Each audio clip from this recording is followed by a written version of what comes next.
ter me dado essa oportunidade, né, de apresentar um tema, que na verdade este tema vai ser um pouco da minha trajetória dentro do Core Energetics.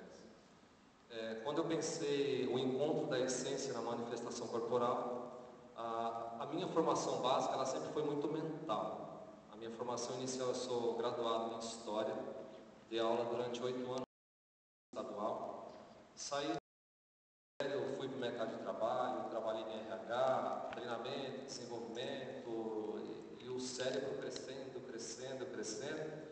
Conheci a psicologia da consciência, aí a Mônica com a sua sensibilidade, ela falou assim, que tal o Core Energetics para você? Aí eu entrei em pânico, né? Porque todas as vezes que as empresas, eu trabalhava nas empresas e a gente ia para congresso, sempre tinha vivências, aquelas dinâmicas, eu sempre achei isso muito ridículo, né? E aí a Mônica me faz um desafio para estar em Core. Aí, de fato, eu pude experimentar a minha própria essência e todo esse meu processo evolutivo.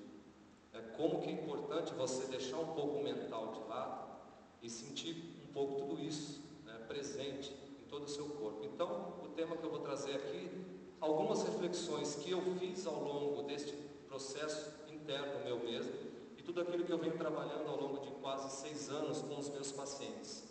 Num primeiro momento muito teórico e agora, ainda bem, né, que eu já consegui unir a teoria com a prática. Tá? Então aqui trago algumas reflexões. Primeira coisa, eu gosto muito de trabalhar com mitos, as crenças que foram já tratadas hoje aqui por alguns palestrantes.